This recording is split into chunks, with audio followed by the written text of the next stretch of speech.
Welcome to Dynamics of Dialogue, your one-stop shop for peace and love on the airwaves, a safe space for people of color and our allies. Join us every week as we have real dialogue with people going through real life. Your dynamic, your dialogue. Come get some.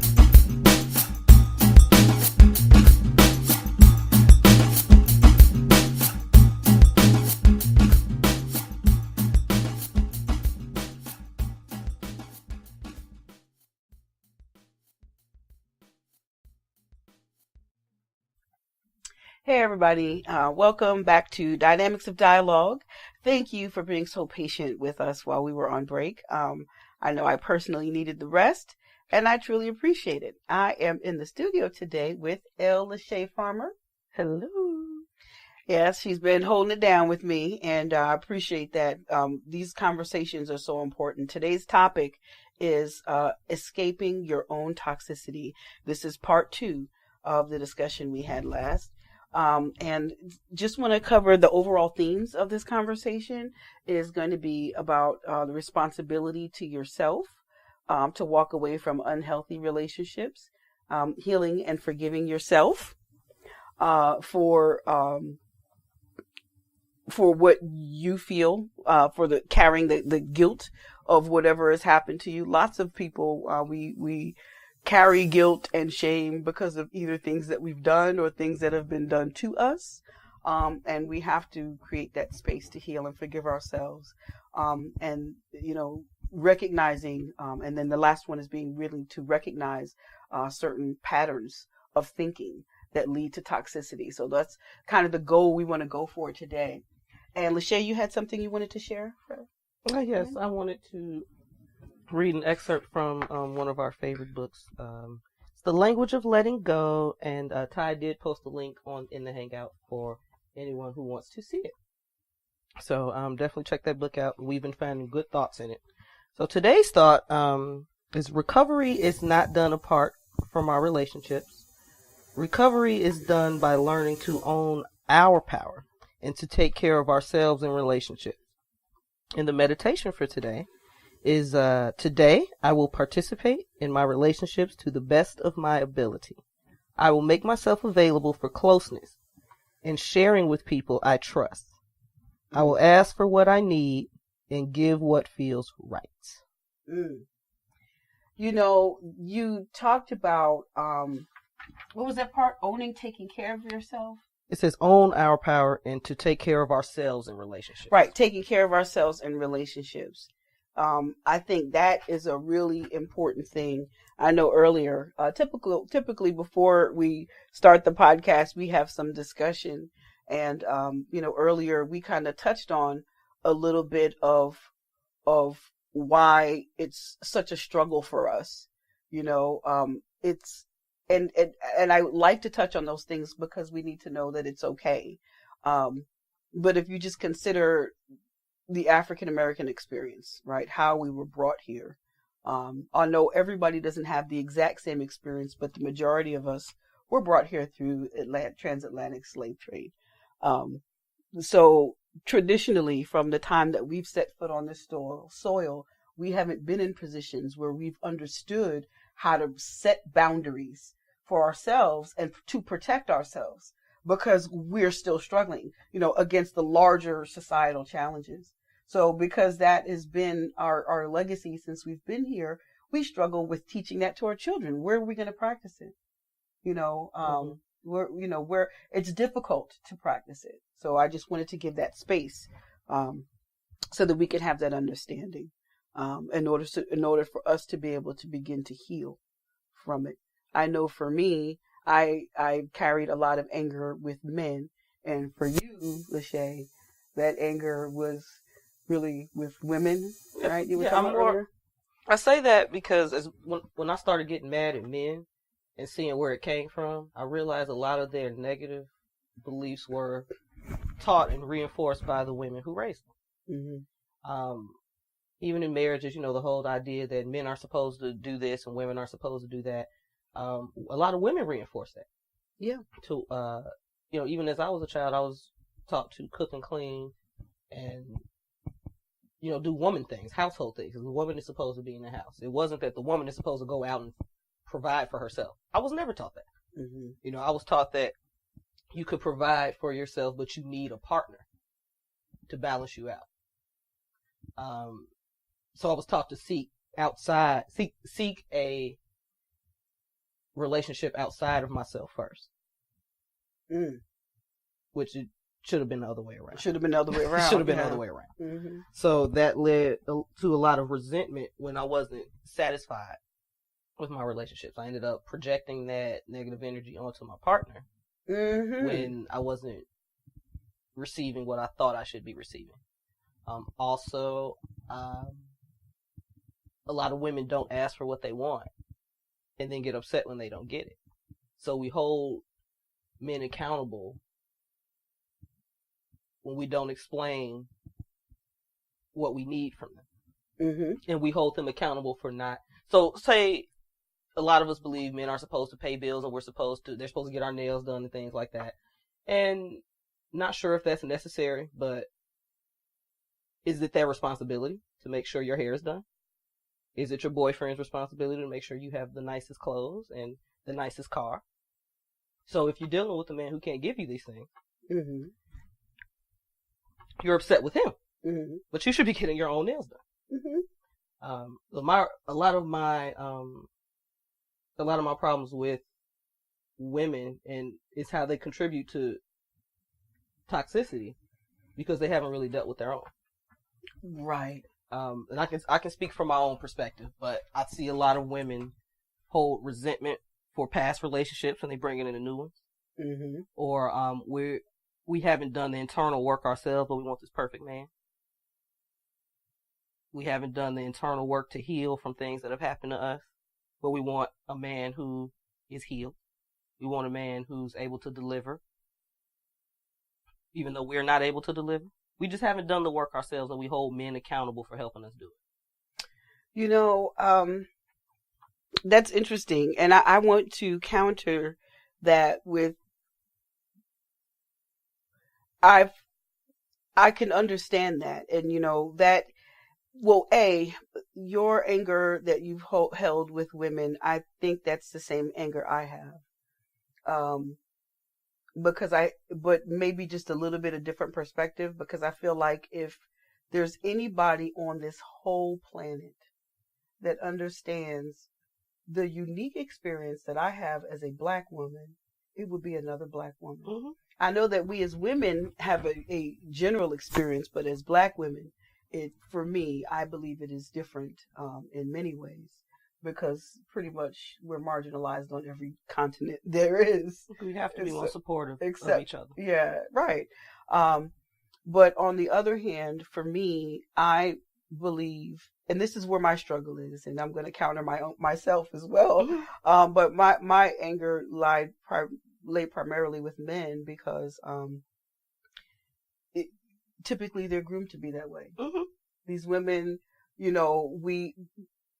it's a response out of need, survival. And we did speak a little bit about survival, and a lot of us are forming relationships out of survival instead of love.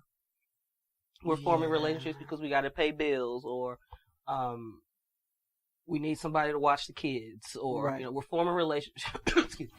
We're forming relationships based on survival, and it's not the best course of action. No, it's not getting your needs met. Because we'll see, part of it is being in touch with what are our needs. And again, you can ask. I can't tell you personally, even before I became a CPS, how many of my friends would come to me for advice, wanting to talk. At one point, my phone was a hotline. And the common thing is it's inability to cope. The common theme is I can talk to you. I'm not ready to deal with this. I'm not ready to hear. You see what I'm saying? So I think we just kind of in a place where we're a little bit afraid to heal, because it seems like such a big thing where we don't really talk about feelings. And I think if we really look at it, for some reason we're stuck, I guess because of gender perspective. We're adding a gender perspective to it that really doesn't need to be there, because the reality is, this is generational for a reason, right? Even you saying earlier, it all goes back to even as a lot of us don't believe that women sexually assault children. Absolutely. We always we tend to discern gender a lot. We have. It's just things we don't discuss. Right. And see, these are things and we're talking about that, right? Because not discussing these things is toxic. Why is it toxic? Because people get put in harm's way. There are people who, if it typically in our community, and I'm talking about, I also want to add that, today, in light of what's, this series, Surviving R. Kelly, we're really talking about this subject from the perspective of being sexual assault survivors, not just sexual assault, but really trauma survivors. And all of that is, I use the word trauma better because it's all inclusive of this whole experience. I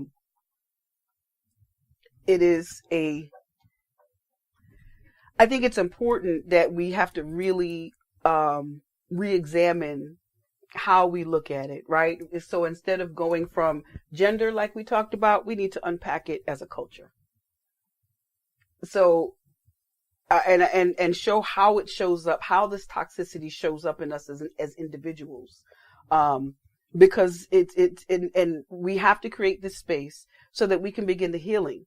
We can either sit and prosecute this whole list of men, R. Kelly, now it's Drake. Then there's allegations against AJ Calloway, allegations against Neil deGrasse Tyson. Are we going to, and I'm not in any way saying we should not hold these individuals responsible for things that they've done.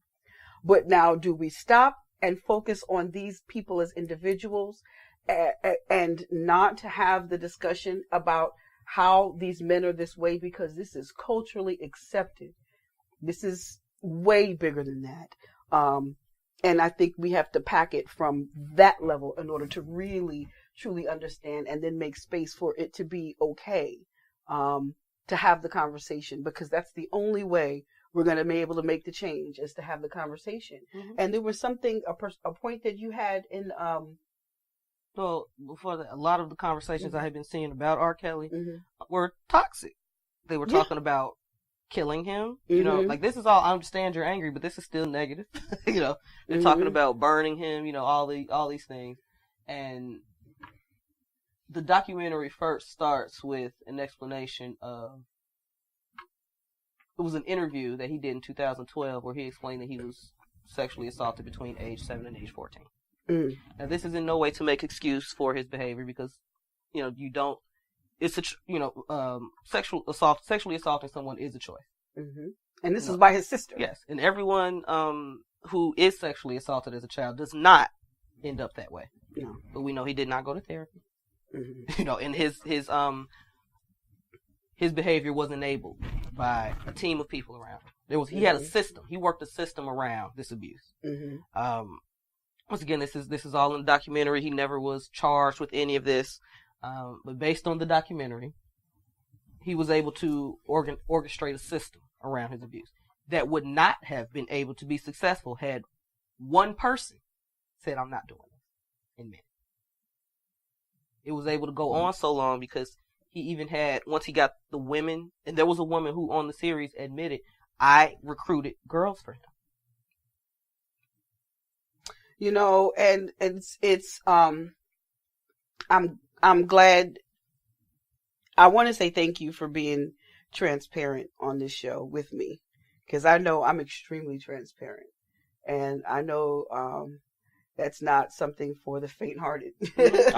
Oh yeah. And so the fact that you're able to contribute, your experiences and your perspective and feeling about anger with women, as I am to share that anger with men, that's appreciated. Because these conversations are super important. Well, my main concern with women is we fault men all the time for not protecting us, but we don't protect ourselves. We don't protect ourselves. We don't protect ourselves. And we don't protect our girls. And we have to, and it's a part of a cultural thing though, how we don't speak. And that's exactly we have to stop there. I can't tell you how many, I wonder how many people have brought their children around family members who have molested somebody in the family, but nobody talks about it. Nobody told them. So guess what's going to happen to that baby? Mm-hmm. That's how toxicity shows up in us, right? As a result of all of these different things. In my family, anytime something happened with the child, they moved. Mm-hmm. Because you couldn't put that man out. He was paying for everything. So we'll move the child to another family member. So this is women saying, here, take my daughter because she can't live here anymore. That's how we covered it. And that became the norm. You move the daughter. She can't stay here. Or you leave because my husband's attracted to you, so you need to leave. Yeah. Women support this. It would not be a system. No system. No oppressive system is able to be maintained without the support of women. Right. And then we have to stop it. And we have to stop it and understand. And it does, while it helps to understand that financial abuse, because, that is important. That is a huge discussion. It was something that my mom had to deal with. My mom had to deal with that financial monopoly. And a lot of what we went through happened because she was not in a position. She was a stay-at-home mom when I was born. Mm-hmm. And she had to go and work and get herself. My mom went and got her. I remember when she went and got her GED. Mm.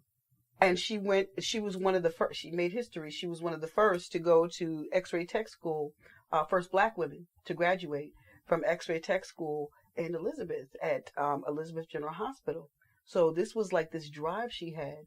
But she couldn't even begin to address the safety issues. She's living in this toxicity. There was no place to send her kids. So she's living in this toxicity and dealing with it on a regular basis because of the financial status that she was in. Because in generations before us, women didn't manage those finances. The men managed it. Mm-hmm. The men managed it. They wouldn't tell. So yeah, that's a part of it. You're really in a position where you have to make a choice. You have to make a choice. A survival-based choice. And then when we continue those survival-based choices throughout our lives, after they stop serving the purpose in the immediate, that's when it's toxic. And that's my goal, hoping to help people recognize that's when it's toxic. And the second part of the reading that I had, this is for actually tomorrow's, but I wanted to share with you today. Is a section on dealing with painful feelings. Feelings of hurt or anger can be some of the most difficult to face. We can feel so vulnerable, frightened, and powerless when these feelings appear. And these feelings may trigger memories of other similar times when we felt powerless.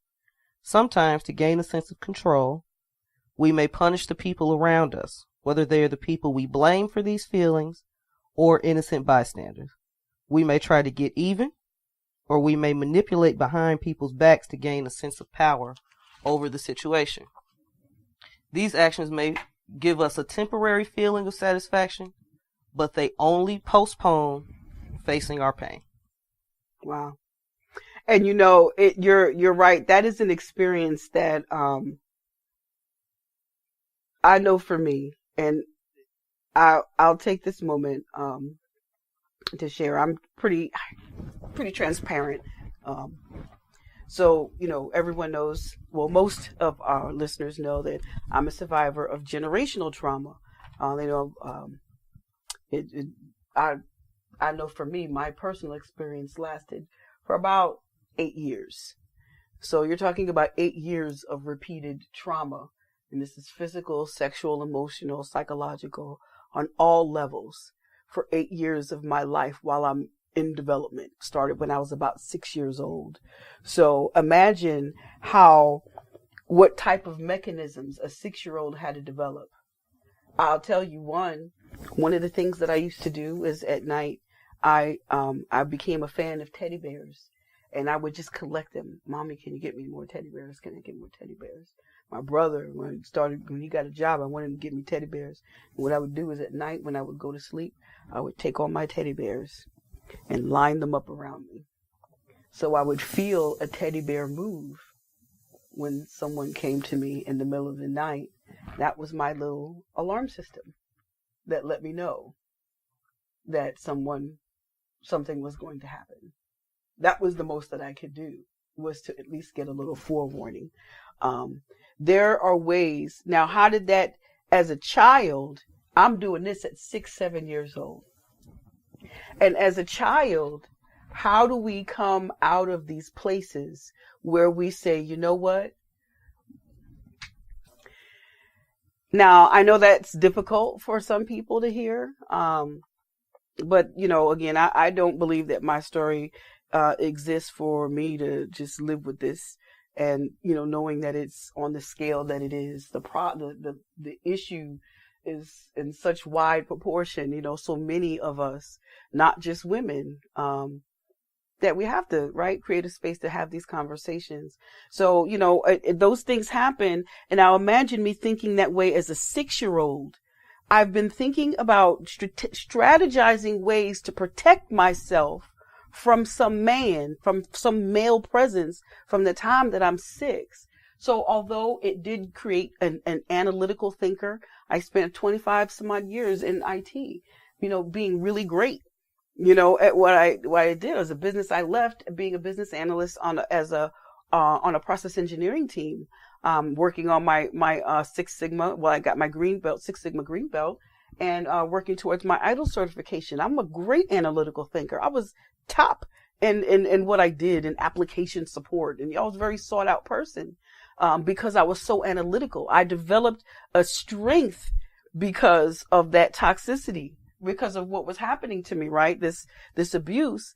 But then on the other hand, there's a flip side of that.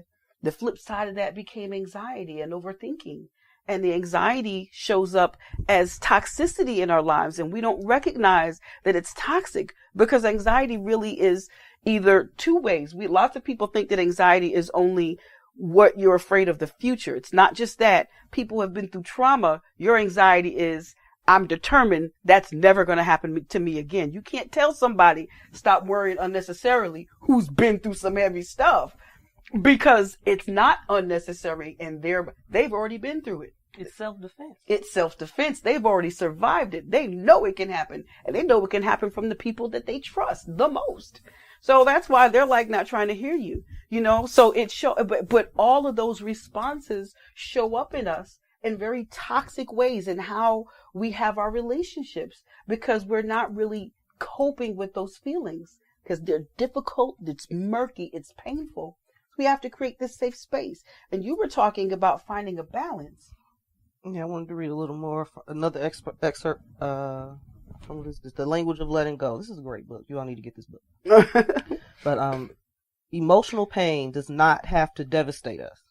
We can sit still, feel the pain, figure out if there's something we need to do to take care of ourselves, then go on with our lives. Mm-hmm. Eventually, we learn the lesson that real power comes from allowing ourselves to be vulnerable enough to feel hurt. Real power comes from knowing that we can take care of ourselves even when we feel emotional pain.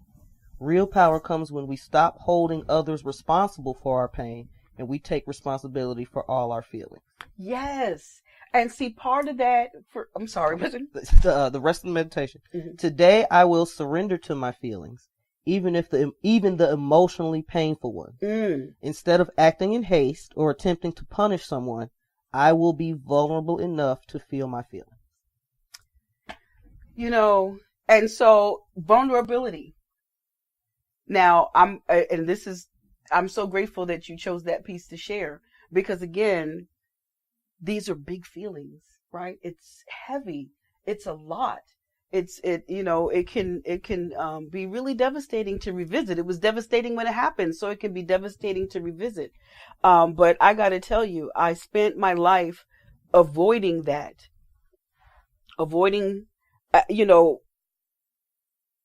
I knew it happened, but like the details of these things kind of were buried in my subconscious until I became so stressed out. I had to deal with it.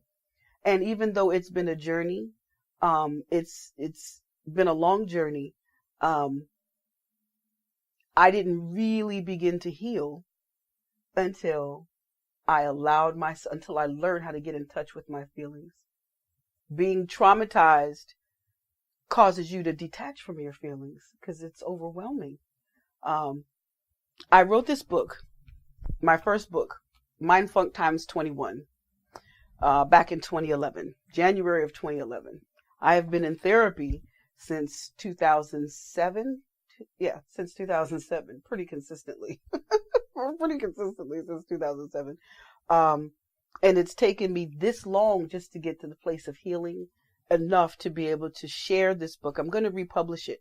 When I first published the book, I didn't really market it. I've always been a writer. I've been writing since I was 8. Yeah, I've been writing poetry since I was 8, so I've been writing for a long time. But it was how I coped with all the abuse. But I felt I needed to get the book out. I needed to get these feelings out on paper and publish, but I couldn't share it with a whole lot of people because I just still felt so much shame all of these years. And it wasn't until I allowed myself to be vulnerable that I got into that place. This is how I began to escape this toxicity in my life. So now that I'm in that place, there's a poem I'd like to share called Under the Shadow of His Eye. It may be it's probably going to be triggering to some. So if you feel like you're easily triggered, then, if you're driving or something, you may want to pull over. Under the shadow of his eye. Ain't no girl child safe in this world. We all grow up under the watchful eye of some man, some other kind. They leer and they lurch and have all these unclean thoughts about us. Then take what's not even theirs from little thighs that's just starting to touch together. They covet our skin, our hips, our curves, our lips. Even before we get bumps on our chest, before we have a curve in our breast. They look at our little legs and little behind as a prize, a jeweled journey to between our thighs, ignorant to the innocence of our minds. If she can bleed, she can fuck. Taken and ravaged in the name of the almighty powerful penis, the almighty power, the strong tower, towering over the spoils of his war. Not a pussy in the world is too pungent, too young to be tossed and flung, pounding her away to wounded womanhood, walking bitches and whores, bitter versions of sores, hardcore. What she need a man for? Some other man will become her fan, but her womanhood means whore. It means he never loved her, never covered her, never treated her like anything more than a pussy and some thighs, a seeping tight precious prize. But her womanhood means whore. So what she need a man for? Yeah. It's heavy. It is. It's heavy, but I wanted to write that to share the experience, because you don't find that word whore as a part of my lexicon. I don't. Yeah, it's the only time I've heard you say it. Yeah, you don't hear me say that word whore because whores aren't born. Mm-hmm. They're made. Mm-hmm. R. Kelly wasn't born that way. He was made that way. And it lasted the way it did because people knew about it and they stayed silent. There were a lot of people who supported the system. Right. Because it benefited them, whether it was financially, whether, that we don't know what was going on, but we do know that a lot of people benefited financially for perpetuating the system. Yeah. And that's why they were quiet. There was a gentleman who said he was in the room with R. Kelly when he married Aaliyah, and he also forged the documents about her age. Yeah. Are we mad at him? So that's why, it's the reason why we have to look at this. We seriously have to unpack it as a culture. Yeah. And in order to unpack it as a culture, that means that we have to recognize that many of us have been, like as I outlined earlier, and my mom wasn't aware of the sexual abuse. It's amazing because you think your parents are God. Mm-hmm. You think they're God. You think because they tell you, I see everything, I know everything. They tell you they got eyes in the back of their head. So I kind of believe, I really thought that they just knew everything. But no, so women, and it's women and men, largely us in the financial abuse type of situation. We get into these situations where we have to make these really incredible hard choices. Mm-hmm. And even times where we escape one situation, you go into another, because there were times when we left one place, I was being abused one place, and would go to some place to escape and be abused there too. Mm-hmm. It is cultural. And we have to, as men and women, look at the attitudes that we have. Toxic masculinity is a part of patriarchy. And this is Western ideals that we as African Americans have embraced. That is, this is the culture that we've been brought up in. We've been here for hundreds of years now. We got to stop blaming each other for what's going on in the culture. It's our culture. We have to understand the origins of where these things come from, so that we can take away the blame. Now, is it someone's fault that it happened and this didn't get dealt with or that didn't get dealt with? There's lots of places, but at the end of the day, we have to start asking why. See, for me, what brings me to that place, because I'm trained, I'm a green belt. I look at it and I keep asking why. Well, why did that happen? I want to solve the problem. Well, why did that happen? Why did that happen? And when you get to the root of it, these are patterns that are learned behaviors. And so we can continue to go after these people as individuals, but we're doing ourselves an injustice if we do not address the unhealthy cultural patterns that exist, and don't create safe spaces for us to come and heal. That's what officialdfd.com is, the official DFD hangout. It is a safe space to heal. But where do we establish, as a culture, the distinction between accountability and healing? Because I'm seeing a lot of people saying, and abusers need to be held accountable, which, yes. Accountability for their actions, accountability for their beliefs. The people who abuse them, are they accountable?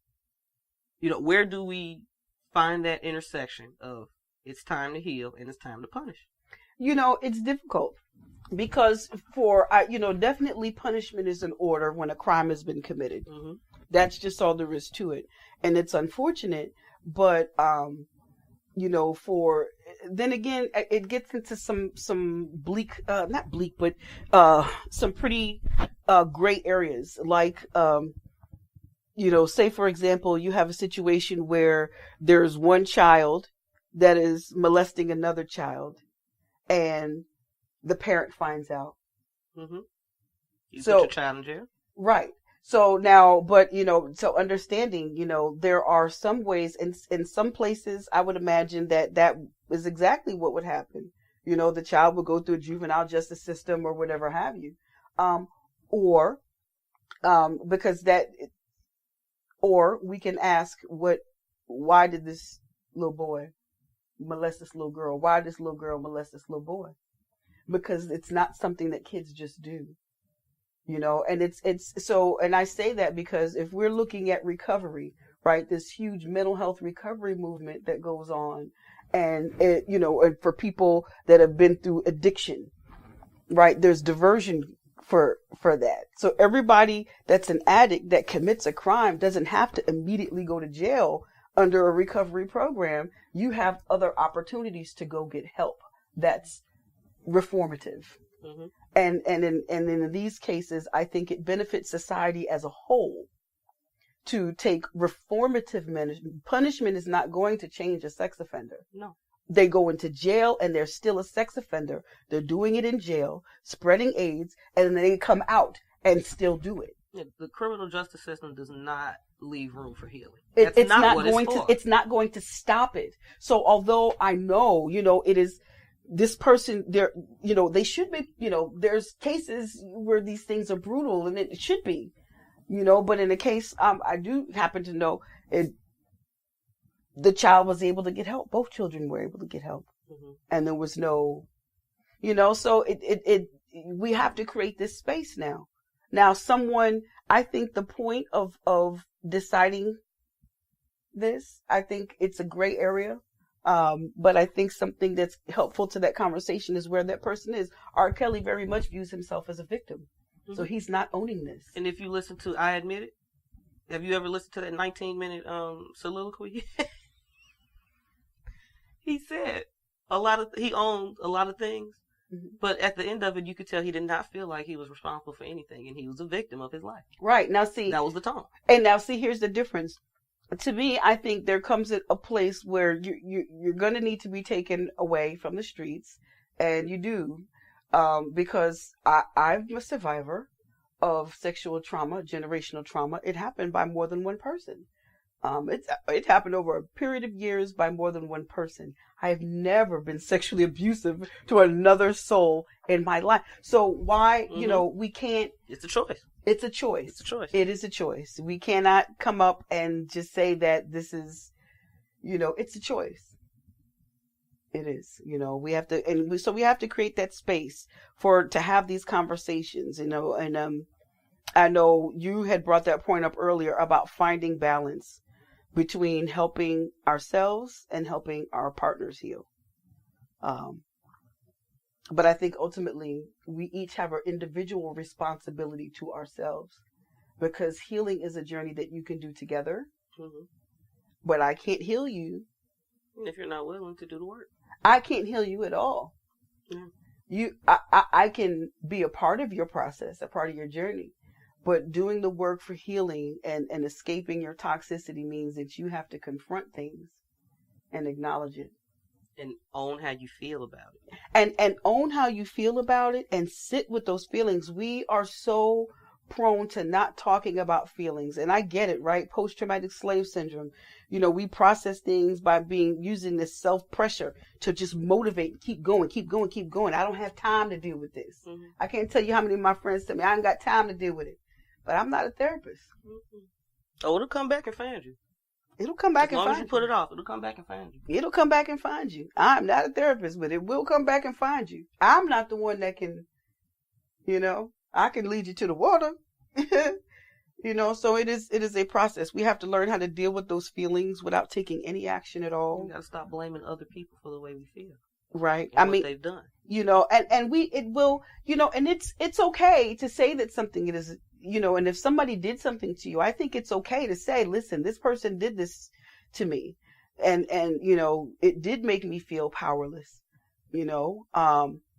but now I think that's a part of the process, right? But you have to move past that, mm-hmm.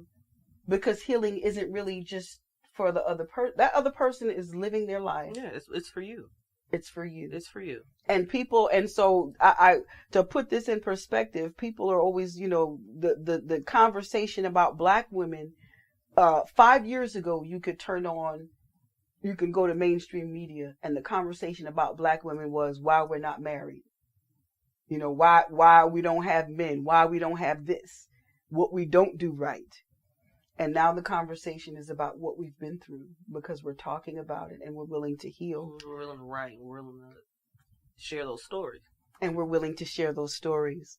See, so progress isn't going to occur, even the remaining silent about it's the reason you mentioned earlier about, also about us not communicating what we want.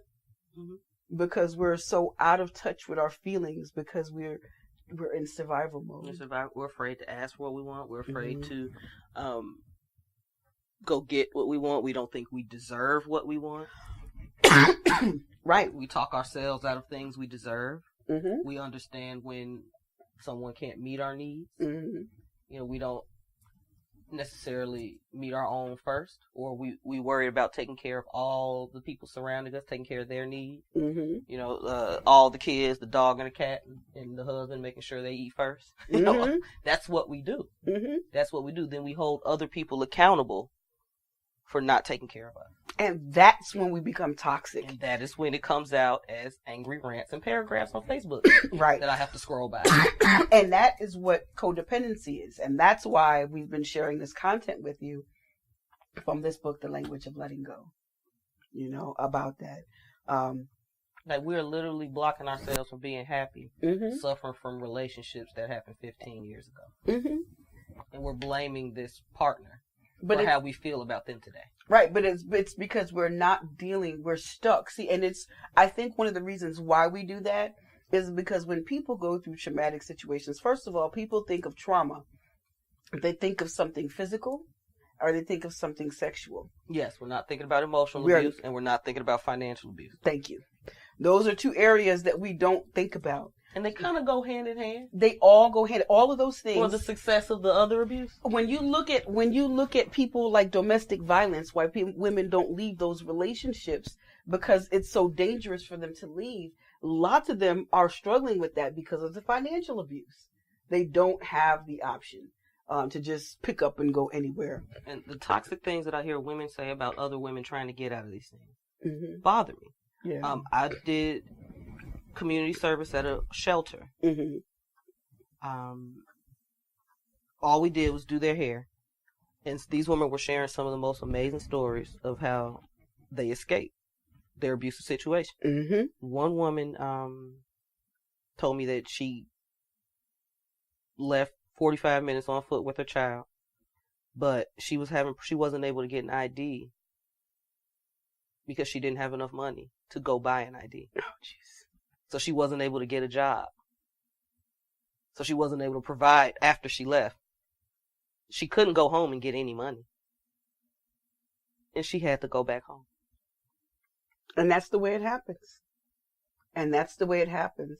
But we're carrying around anger. I know for years I carried around anger with my mom because I didn't understand the level of financial abuse. Why are we here? I didn't understand the level of financial abuse that was going on. She was a stay-at-home mom. And then when she I didn't even get that understanding until I was willing to move past the anger, work on healing, and have the conversation in a way with her that she can hear me and I can hear her. That financial abuse is real. It is. And I'd like to see, instead of us being so angry about the financial abuse, let's create systems to financially empower single women. Amen. Let's put that energy, let's stop being angry at these abusers and focus that energy into positive ways. And manifest with things that'll help all of our children, because our young black males are suffering just the same. And they suffer in complete silence about their abuses. And honestly, these are all our children, even if they're not. This is literally the future. My daughter might be working for your son. Let's be honest. It is.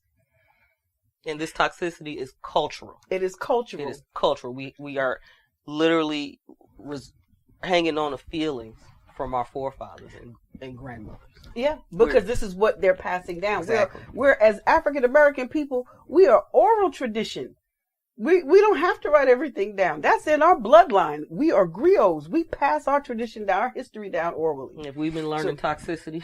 Right. And that's what we're passing down from generation to generation. generation. So, and part of that, to make my final point is, understanding to overcome that, even the people that are toxic, the people that argue, the people that are making all of these horrible comments and supporting, how many of these people are survivors themselves that haven't come to terms with that. Exactly. Lots of times I find that people that talk about those things, it's how they talk to themselves. It's their own internal dialogue. It's their self-hatred. So really, when you come to the place of acceptance of yourself and forgiving yourself, that's when you can begin to heal. So listen, I hope you all enjoyed today's episode. I know it was pretty heavy, but I'm hoping that you got some things out of it.